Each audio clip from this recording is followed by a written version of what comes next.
morning dear children. This video is for class 10 subject science chapter number 8. How do organisms reproduce? Lecture number 8. This is summary lecture of the chapter. Children, in previous lecture we have finished the complete chapter and today we are having a summary lecture. So we will be summarizing all the topics that we have covered throughout the chapter. First topic of today's content will be reproduction.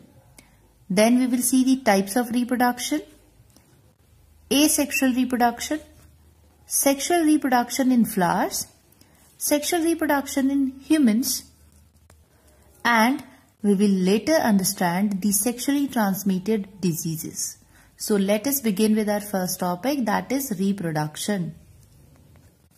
So children, reproduction, it is a biological process by which living organisms create their young ones or give birth to their young ones which are similar to them. Now, there are three things which are to be known about reproduction. First, what is reproduction? That I just explained to you, that reproduction is a biological process by which living organisms, they create their young ones which are similar to them. So within the species, the production of new organisms is done and that process is called as reproduction. The next question is why reproduction? So why do organisms reproduce? The reason is to preserve themselves or to make the survival of the species continue, to remain in notice, to maintain the continuity of life of organism or the complete species. It is necessary to reproduce for the organisms related to a species. The next question comes into our mind is how? That how do organisms reproduce? So children, organisms can be unicellular or they can be multicellular. So the basic idea for reproduction is that first there is a copy of DNA which is created. DNA is deoxyribonucleic acid, which is the blueprint of the structure of the organism. So first the copy of DNA is being created and then what happens? There is a process by which cell division or cell development takes place. Now, the reproduction in different kinds of organisms can happen in different ways. So, depending upon the type of organisms, the reproduction can be of two main categories. First type is asexual reproduction and second is sexual reproduction. So first let us understand what is asexual reproduction, then we will go with the types of it. Asexual reproduction is a type of reproduction which generally happens in unicellular and simple multicellular organisms, and in this kind of reproduction only one parent is required to reproduce or to create the new young ones. Here, as the unicellular or multicellular organisms will be involved, and what happens that cell of the organism divides into the daughter cells. So here the daughter cell will have same characteristics as that of the parent cell. Same number of chromosomes will be there as that of the parent cell, and there will be the characteristics exactly identical to the parent. So no variations are there. Young one is exactly similar to the parent. Now let us understand the types of asexual reproduction, because there are unicellular organisms, multicellular organisms, and different organisms have a tendency to undergo a different kind of reproduction. On the basis of them, types of asexual reproductions are explained. So first type of asexual reproduction is fission. Fission means to divide. So here, as we know that this is the type of asexual reproduction, so only one parent will be involved. Generally, the unicellular organisms, they undergo the fission process for their reproduction. And here, the unicellular organism, the one cell, gets divided and hence produces the new individuals. Fission, depending upon the division of the cell, it can be binary fission or it can be multiple fission. In binary fission, the organism or the cell gets divided into two parts or two different new cells, and in multiple fission, the cell divides into number of cells. Here we have the example of binary fission, amoeba and bacteria. Then for multiple fission, we have the Plasmodium as an example. Plasmodium is a malarial parasite. Generally, the binary fission takes place under favorable conditions, and multiple fission can take place in the favorable and unfavorable conditions both. So here we have the example of binary fission, and we are having an example of amoeba here. So parent amoeba is having a nucleus and it is having a cytoplasm. Further, when the nucleus gets divided, because there is a need to create the copy of DNA, but not just the copy of DNA is required, all other separate cell apparatus are also need to be developed. So in that regards, cytoplasm also gets divided. So here you will find that here there is extension in the nucleus so that it can divide into two parts. Further, the cytoplasm also gets divided, and hence this stage is called as constriction, where the cell has been divided into two daughter cells, but still they are joined. And now finally, when this is separated out, then two daughter cells are formed. So hence in binary, this is the way how the amoeba undergoes the binary fission and hence reproduces. Here we have the diagram for multiple fission in Plasmodium. So you will be able to see that here the division has been shown to you, that one Plasmodium cell has been divided into multiple number of cells. So all these are daughter cells, and this is called as cyst. This cyst protects the multiple walls under the unfavorable conditions. And only when the conditions will become favorable, the cyst will get ruptured and all the daughter cells will be released, and hence they will struggle for their survival. Children, the next type of asexual reproduction is budding. Here, in this type of reproduction method, the organism develops a bud or an outgrowth on its surface, and the bud or the outgrowth keeps on developing till it gets matured completely. And when once it gets matured, then it gets detached from the host organism and hence form the daughter organism. So here we have the examples of yeast and hydra. So children, yeast is a single cellular organism. So in this also the budding takes place, but here we have the diagram for the hydra. Hydra is having some tentacles on its upper surface, and when a bud is grown or it develops by itself, then this bud keeps on developing in many of the stages, and hence it gets completely matured, and finally it will get detached from this parent hydra and it will form its own identity. So it will become an independent hydra. So this is how the budding takes place in hydra. The next type of asexual reproduction is fragmentation. As the name itself suggests, that in the fragmentation method, generally the simple multicellular organisms having simple body structures, they get divided into multiple parts or fragments, and each fragment develops into a complete organism. Here we can have the example of Spirogyra, which is an algae. Here we are saying simple multicellular organism. So there is a collection of cell in the organism, but it is compulsory that the cell type should be same. If the cell type is similar, then the growth of the cell or division of the cells will take place, and hence the complete organism will be generated. Otherwise, the multicellular organisms, what do they have? They have a collection of cells which is dedicated to do a particular function. So they are actually organized structures of cells, because cells, by the combination of cell, tissues are formed, and by the combination of tissues, organs are formed for performing a particular work inside the body. So here fragmentation is done by some simple multicellular organisms which are having simple body structures. That means they are having the same kind of cell present in them. For example, here this is the Spirogyra and it gets fragmented into 3 different parts.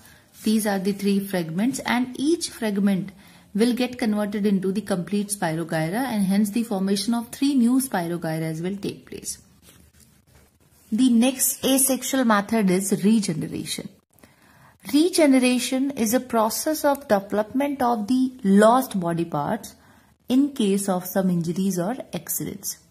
But for example, if we take an example of lizard, if one part of it is lost during some accident or injury, then the lizard is having a capability to regrow or repair the lost parts. That is called as regeneration.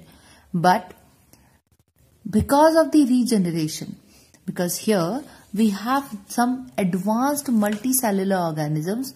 What do you mean by advanced multicellular organisms? Some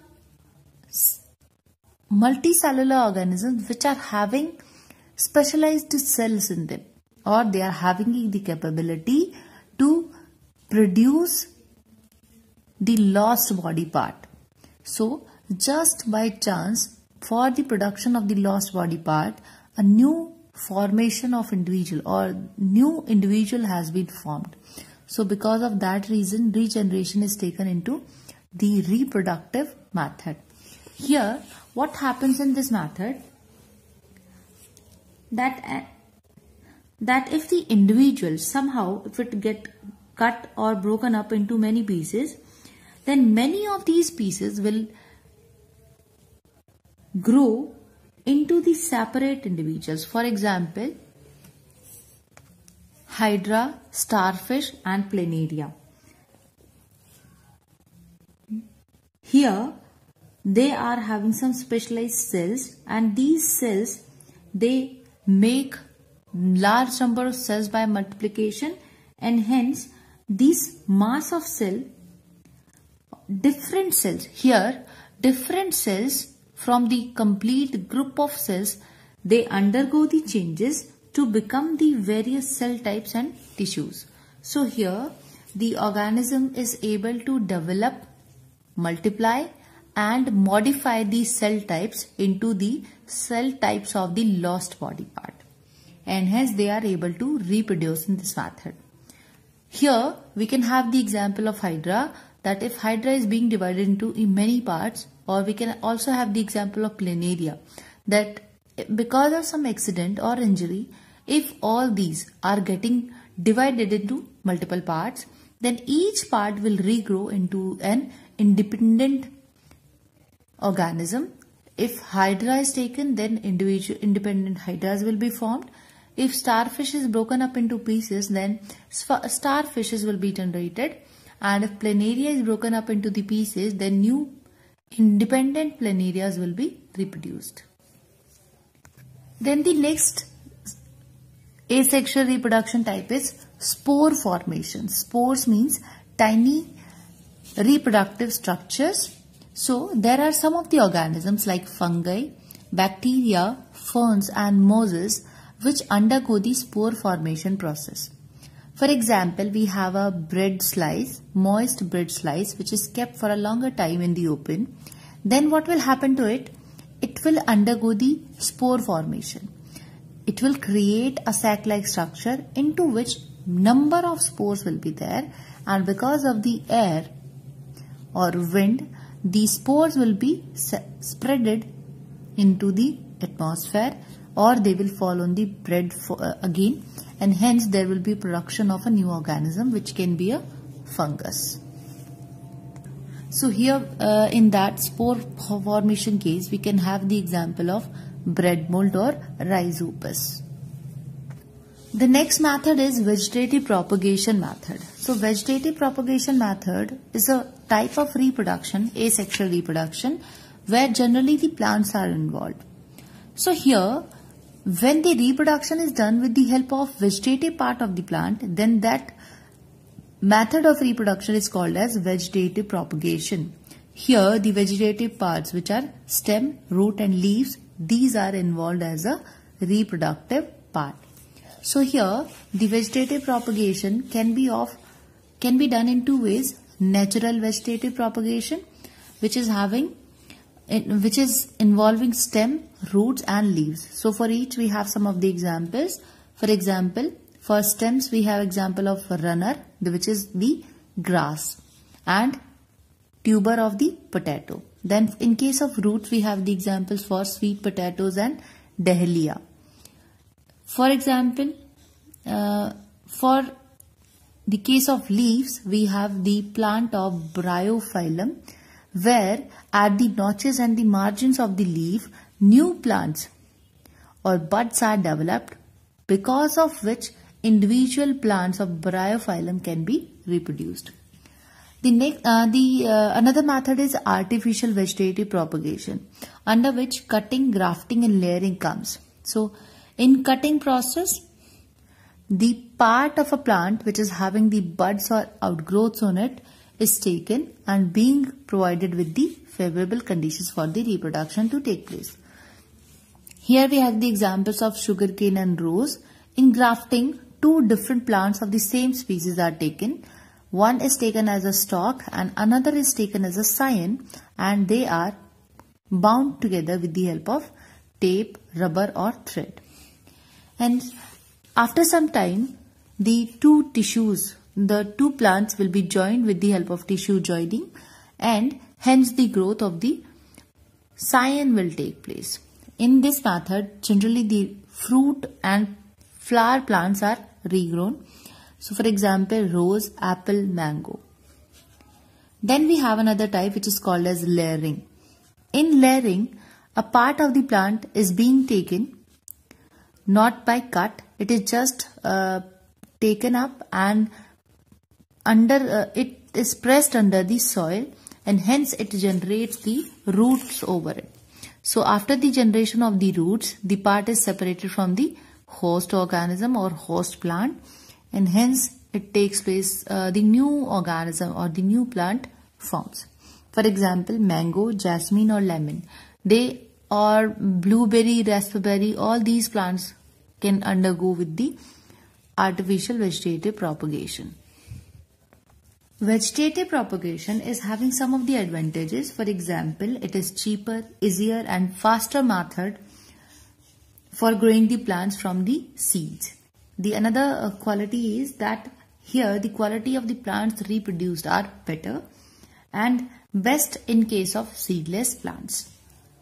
But along with these advantages, the vegetative propagation is having some disadvantages as well, and they are that it induces the severe competition for the space and nutrients. No genetic variation occurs. Diseases are also transferred to the daughter parents, and undesirable characteristics cannot be eliminated, and no new characteristics can be developed or introduced. The next important topic is sexual reproduction. So sexual reproduction is a method of reproducing new young ones in which two parents are involved, and here as the two parents are involved, each will be a unisexual organism. So here we will be having two parents, which will be one male and one female. Now the male will have its own sex gamete, or it is also called as male sex cell.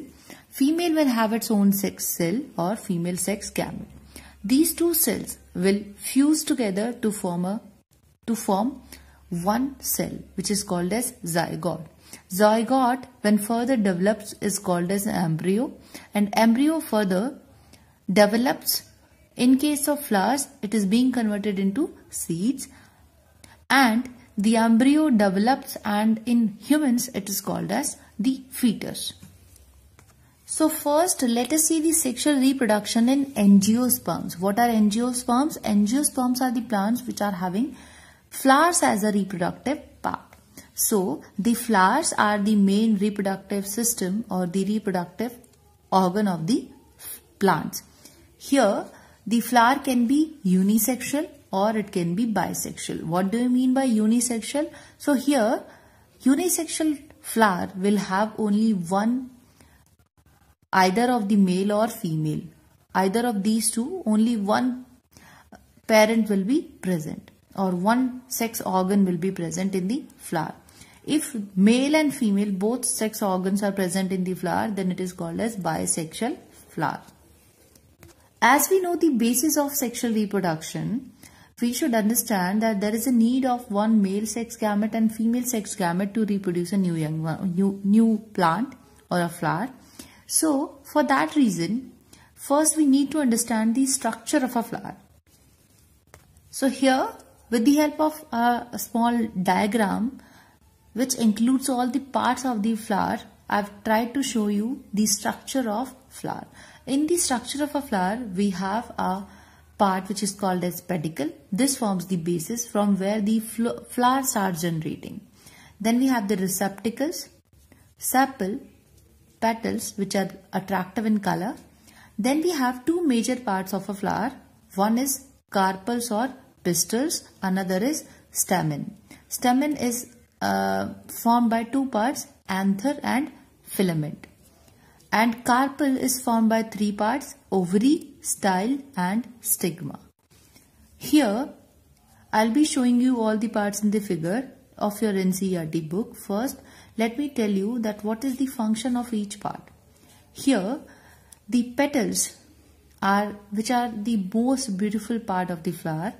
Actually, these are very bright in color, or they are having attractive colors and fragrances. They are responsible for the pollination that occurs. I'll be telling you later that how the petals are helping in doing so. Sepals, these are the supportive structures for the petals. When the petals were in the form of a bud, then the sepal was protecting them. Receptacle and pedicles, they form the basis of the flower. Then we have the carpels. In the carpel, there are three major parts: ovary, style and stigma. Ovary is this almost spherical shaped part, and it produces the female sex cells or the ovas or eggs.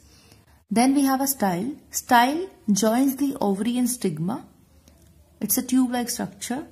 And stigma is a sticky part or a place where the male sex cell or gamete will come and attach. So these three together are called as carpels or pistil. Then we have stamen, which is the male sex organ of the flower. It is composed of anther and filament. So filament will be a supporting structure, but anther is having pollen grains in it, which pollen grain is actually the male sex gamete. So now let us understand, let us see the diagram first, and then we will understand what is the process of reproduction in a flower. So children, here we have the structure of a flower. This is the longitudinal section of a flower. So here we are able to see the sepals. This one is the receptacle and this is called as pedicle. Here we have the ovary, which is having a ovum in it. Ovum, egg or ova. Now here this portion is called as style, which connects the ovary and the stigma. So stigma, style and ovary together are called as carpel or pistil. Then here you will be able to see these kind of structures. So this long tube-like structure is called as filament, and this portion of it is called as anther. This anther contains the pollen grains in it. So these two together are called as stamen, which forms the male sex organ of the flower. Here these are the petals. So now you have understood that how the flowers they look like, or how the various parts of it are named. A flower does the reproduction in the following steps. First step is pollination. Pollination is a process of attachment of the pollen grains to the stigma. Now, it is important to note that pollen grains, because the pollen grains are present in the anther, and anther is near the ovary. So, it is the stigma which is helping in getting the pollen grain attached to it, and it is transferring the pollen grain to the ovum or the egg which is present in the ovary. So, pollination is the process by which these pollen grains are attached to the stigma. And how it is possible? Because if a flower is bisexual, then the two male and female sex organs will be there in the same flower. So, the pollen grains from the plant will go to the stigma of the same flower and will get attached. That will be called as self-pollination. But this is also possible that the pollen grains of some other flower, they come and stick to the stigma of one flower of the same plant or some other plant of the same species. Then this is called as cross-pollination. After the pollination that happens, because the stigma has stick to the pollen grain has stick to the stigma of the flower. Now there is a pollen tube through which the pollen grains, they reach up to the ovary, and hence the ovum or the egg gets fertilized. So that step will be fertilization. Now let me show you how is this happening. So children, here you see this is the female reproductive organ which I am showing you here. This is the female germ cell or ova or egg. And here the pollen grains are attached. So with this duct-like structure, which is also called as pollen tube, the pollen grains, they come and they reach up to the female germ cell, and here inside the ovary the fertilization takes place. Fertilization means fusion of the male germ cell and female germ cell. It is also possible that ovary can have multiple of ovas in it. So in that case, multiple pollen grains will come and attach to the different ovas and get fertilized. But if the ovary is having just one ova in it, then one pollen grain would be enough for the fertilization to take place. The next step in the same process is the seed and fruit process, seed and fruit formation. So when this zygote is formed, because after the fertilization what will happen, the zygote will be formed, and zygote will be developing into number of cells. So that developing zygote, because after the fusion has taken place, after this fusion the multiple cell division will take place. Now one cell will become two will become more. So in this way the number of cells will increase, and that growing number of cells is called as embryo. So further, when this embryo keeps on growing, then it at a particular stage it converts into the seed, and the tissues of this ovary are being converted into fruit, and hence the seed formation takes place. The embryo converts into the seed, and the ovary tissues are converted into fruit pulp. The next step is seed dispersal and seed germination. So children, seed dispersal, as we know that when the seeds and fruits are formed, then it is likely to happen that the seeds, they fall underneath the plant, and hence there would be the growth of the plants just near the parent plant, and hence there would be a competition in the nutrition and the space available. So in that case, seed dispersal is required. Seed dispersal, it is the process by which the seeds and the fruits are dispersed or spreaded far and wide. So seed dispersal is spreading the seeds away from the parent plant, and then seed germination takes place. So seed germination, what is seed germination? The changes occurring in a seed leading to the formation of a seedling on the availability of available appropriate conditions. So when the seed is having some changes and it will form the seedlings whenever the suitable conditions will be available. This is called as seed germination. Water, suitable temperature and air, they should be available for the seed germination. Now let us understand the sexual reproduction in humans. So we know humans are the unisexual advanced multicellular organisms. So there would be a male and a female which will be having its own reproductive organ, and they will interact together to reproduce. So the bases are still the same, that male germ cell or male sex gamete combines or fuses together with the female sex gamete and hence form the zygote. So what happens here? Some of the important terms are here. So let us understand them. First is puberty. We know that the body development or the growth of the body takes place from the beginning of the multiplication of the cells. So at a stage or after some years of growth, there is a growth or development of the reproductive sex organs also. So puberty is the period of maturation of reproductive organs and production of sex hormones. So when the humans, they start developing the reproductive organ and they start producing the sex hormones in them, that time is called as puberty or onset of puberty. Then the next term is adolescence. Adolescence is the time period starting from the onset of puberty till the reproductive organs are completely matured. So that complete time period is called as adolescence. Here in the humans we have different kinds of sex organs. There are primary sex organs which are involved in either production of the male or the female sex cells or the hormones.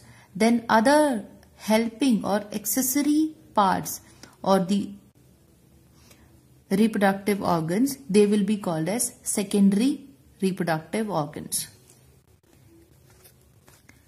Then we have the male reproductive system, because here we need to understand the two different kinds of reproductive systems for male and female both, and then only we will be able to understand how the fertilization or the fusion of the two cells take place. So here the male sex gamete is called as sperm. Here the primary sex organ is testis, which produces the sperms as well as the sex hormones. The secondary sex organs are seminal vesicles, prostate gland or penis. Then there are various parts involved in the male reproductive system, and they are named as testis, epididymis, vasa differentia, seminal vesicle, prostate gland, Cowper's gland and penis. So here seminal vesicles, prostate gland and Cowper's glands are three different glands. They secrete some kind of fluids or hormones. What will happen? That these three, as they are secreting some fluids, they are called as glands. So one important term we need to understand is semen. What is semen? The secretion of epididymis, seminal vesicle and prostate gland. These three fluids or secretions, they mix together to form a whitish alkaline fluid which is called as semen. And further, the Cowper glands, which generates a lubricating fluid, also help the process of intercourse between a male and a female smooth. So one thing to notice that the sperms or the sex cells, they are used to fertilize or to reproduce, and the fluid secretions from the different glands, they are helping in providing nutrition to the sperm and make their transport easy into the female genital tract easier. Now, as we know the parts of the names, the name of the parts, now let us understand the functioning of each and how they are present in the male's body. So the first part was testis. Testis is the most important part of the male reproductive system. Why? Because here the production of the male sex gametes or the male germ cells takes place. Along with the sperm formation, it also produces the male sex hormones, and that is testosterone, which causes the regulation of secondary sex characters of the male. So here, this structure that you are seeing is epididymis. Now, here we have a duct-like structure which is called as vas deferens, and it goes here. So this is our seminal vesicle. Here we have the prostate gland. Here we have the Cowper's gland. This is our urinary bladder. And here we have the penis, which is having the urethra or the common passage for the urine and the semen. So this is our ureter. Now, if we try to understand the production of the sperms and delivery of the sperms through the urethra, how it takes place, that the testis is present in the skin bag-like structure which is called as sacrotum. Sacrotum is outside the cavity, abdominal cavity, because the sperm formation or the process which is called as spermatogenesis takes place at lower temperature than the body temperature. Hence it is outside the body of the males. So here the sperms are produced, and along with it sex hormone testosterone is also produced. So here the sperms are stored in the epididymis. From here they are transferred to the vas deferens. This is also called as seminal duct. So the sperms, they move through the seminal duct and they combine with the seminal duct here. So the secretion from the seminal vesicle will be combined with the sperm here. Now this combined duct passes and connects with the urethra. So here this is our urethra which is passing through the prostate gland. So prostate gland will also secrete or will also add up its secretion into the urethra, and here we have a combined duct which is coming here, and here we have the Cowper's gland. So a combined or all the secretions are mixed up, and hence they are coming through the urethra, and urethra is the one which will cause the ejaculation, or it will eject out the semen as well as the urine at times. It is having spongy structures around it, muscular structures around it, which help in ejecting the urine and the semen. Through this orifice, the semen, they are ejected out, and this penis is the part of the male sex organs which is injected into the female's vagina so that sexual contact between the two can take place, and hence the reproduction can be furnished. So this was all about the male reproductive system. Now let us try to understand the female reproductive system as well. So female reproductive system, the female sex gametes are called as egg or ova. Here the primary sex organs are ovary, because we have a pair of ovaries in the females. Secondary sex organs are uterus and breast also. So uterus, where the development of the baby takes place.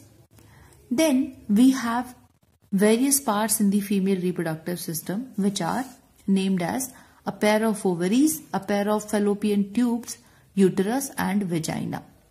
Now we'll have a look on all these parts and then we will understand the following points, or the process of fertilization that takes place in the females.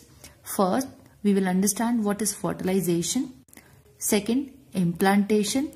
Then some important terms which are called as gestation period, parturition period and lactation. So here we have the female reproductive system. Here you are able to see the ovaries, fallopian tube. Here we have the uterus. This is the narrow passage or opening of the uterus. It is called as cervix, and this is the vagina. Now, ovaries, they produce the egg cells.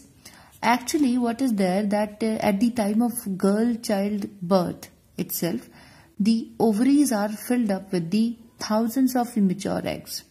But at the onset of puberty, the eggs, one by one, they start getting matured and being transferred to the fallopian tube.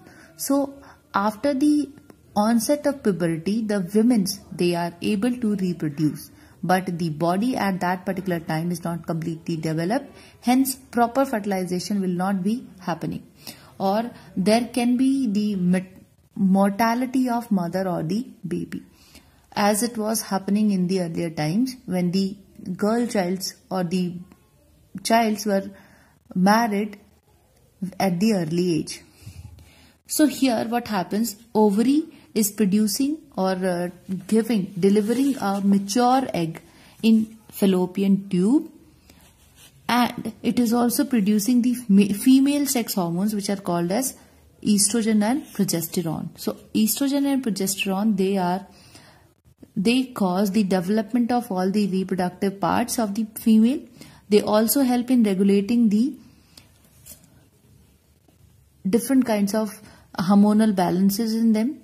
Then they help in the regulation of menstruation cycle, and there are many pregnancy changes or post-pregnancy changes which are caused by the hormones only.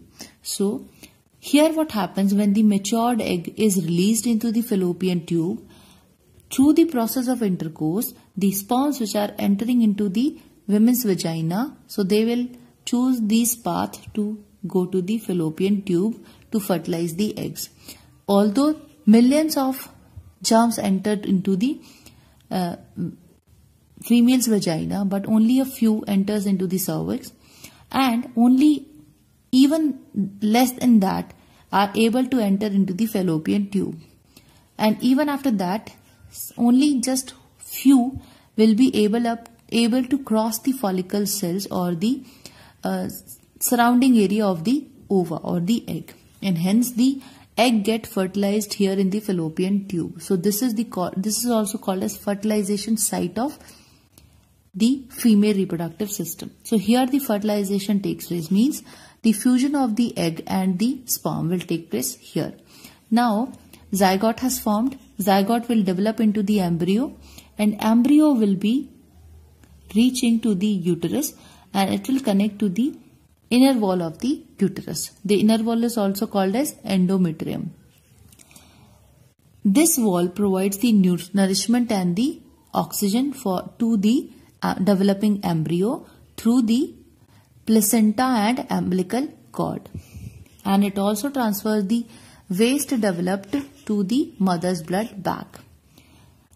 Here the embryo keeps on developing, and at a stage where the parts of the body or the humans, they start developing into the embryo, it is called as fetus. It generally takes a time of 280 days or 9 months from the process of fertilization till the complete development of the parts of the body. So after that, what happens, that the baby which is completely developed, because of the contractions of the uterus walls, the baby tries to come out of the body of the female through the cervix, this narrow passage, and the vagina. So these two are together called as birth canal. This is called as the delivery of a baby. When the baby child it takes birth.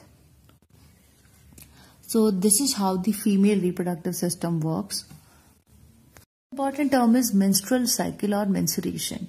So menstruation, as we have studied that the baby child, the girl child is having number of immature eggs at the time of birth itself. So at the time of onset of puberty, the egg starts maturing, and every month each one of the ovaries will release one matured egg into the fallopian tube, and this egg will wait for the fertilization to occur. If this is not getting fertilized, then after some days it will because what happens that when the matured egg is released into the fallopian tube, that time itself, because of the hormonal changes, the uterus prepares itself for receiving and developing embryo. So in that case, the inner wall of the uterus becomes thick and the blood supply here increases. So if the egg is not fertilized, then what will happen? The inner wall of the uterus will start breaking slowly, and hence the blood and the mucus that comes out with the matured egg, because that is not getting fertilized. So all these things come out of the vagina through the female's body. That process is called as menstrual cycle.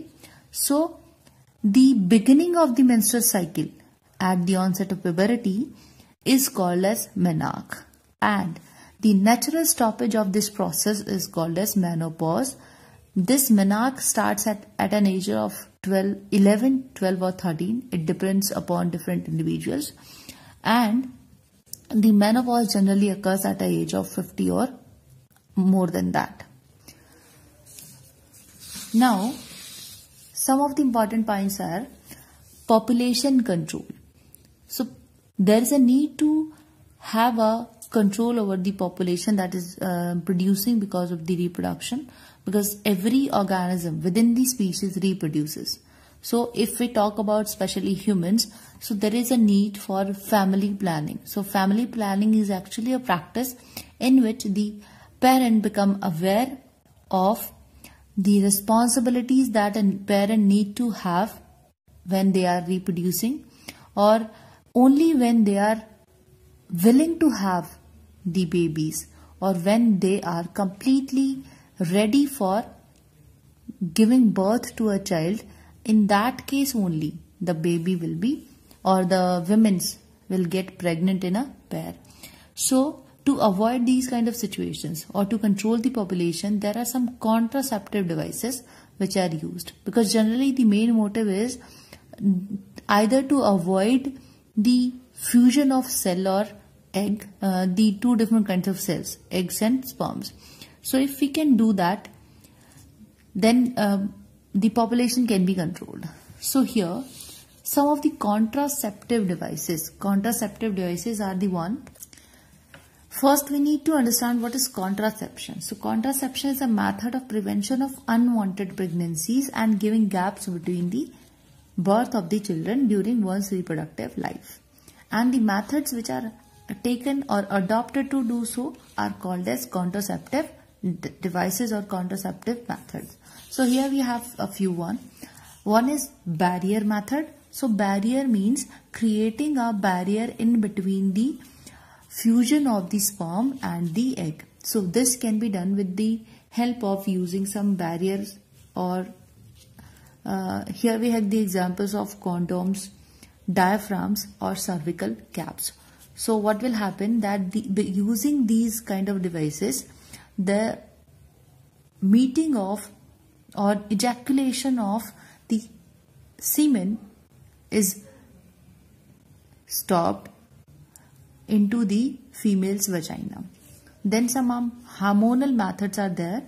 In this method, what is done, that changing the hormonal balance of the body will cause that the egg will not be released into the fallopian tube of a female. So if an egg is not present, then there is no chance of fertilization that will happen. Third is IUCD. IUCD is called as intrauterine contraceptive devices. For example, copper T.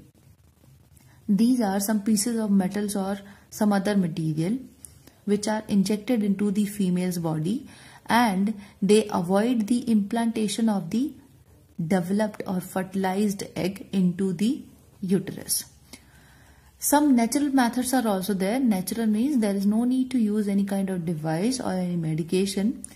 Here, as the ovulation happens at the 14th day of the menstrual cycle, it is the cycle which is of 28 days, and at the 14th day of it, the eggs are released in the fallopian tube. So only after the release of the eggs into the fallopian tube, the fertilization can take place if the intercourse is happening. But before that, as egg is not there, so at that time if the sexual intercourse is done, then there is no chance of pregnancy. Another methods are surgical methods. They are performed when the parents are willing to have no babies in future. This is safe for both and is permanent as well. So this is performed on both male and female both. In males it is called as vasectomy. Vasectomy is a process or surgery in which the vas deferens, which was a duct delivering the sperms, is cut and tied up. So it stops the delivery of sperms into the female's vagina. Then in the females, it is called as tubectomy. Tubectomy is a surgical method in which the fallopian tube or oviduct is cut and tied up, which causes the stoppage in the transferring of the egg or the zygote or fertilized egg into the uterus. So hence, this is also helpful in avoiding the pregnancy. The next is abortion. Abortion is actually a termination of the unwanted pregnancy. Now, it is also called as medical termination process. So, in this method, generally the unwanted pregnancies are being removed through the surgical methods. Now, as the reproduction in human happens because of the sexual contact between the male and a female, there are some sexually transmitted diseases as well which are being transferred from one person to another.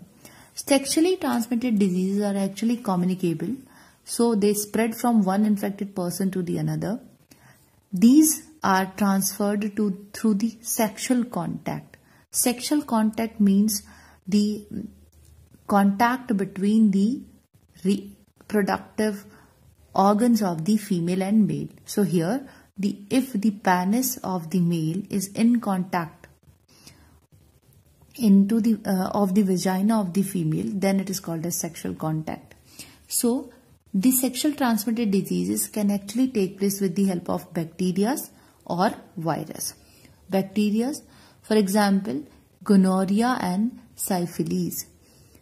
Then in case of virus, the genital ward and HIV/AIDS. AIDS you might have heard of, that it is one of the incurable disease that we have. Among all these, AIDS is the one which need to be discussed a little more. So here, AIDS stands for Acquired Immunodeficiency Syndrome, which is caused because of the HIV. HIV is Human Immunodeficiency Virus. So because of this virus, the AIDS happens. And in this disease, because this is also done with the help of, because of the sexual contact between a male and a female. So here, this disease directly hits upon the immune system of a person. That means it makes the immune system of the person weaker and weaker. And because of the immune system is weaker enough, now even a small infection can cause the fetal or severe condition of a person. As this is incurable till now. Why it is incurable? Because it hits the immune system of the body. So in that case, medications are not enough for the survival of the humans. So, and this is caused because of some sexual contact with the infected person. It is also caused by the transfusion of AIDS infected blood by using the AIDS infected needles for injection or during pregnancy. If the mother is infected, then the child will also get infected from the AIDS. By avoiding these conditions or by using some barrier methods, which are like condoms, diaphragms or cervical caps, the AIDS can be prevented. So, with this, we are ending up the chapter. As a homework of today's lecture, you have been given one post-text assignment that you have to do, and you have to send me the solutions on my mail ID. We will be discussing the solutions tomorrow. One thing that you have to take care of is that the solutions of the previous lecture, lecture number 7, has been uploaded on the EdQuark, as well as they will be discussed in the online classes today. So, children, till then, take care and goodbye.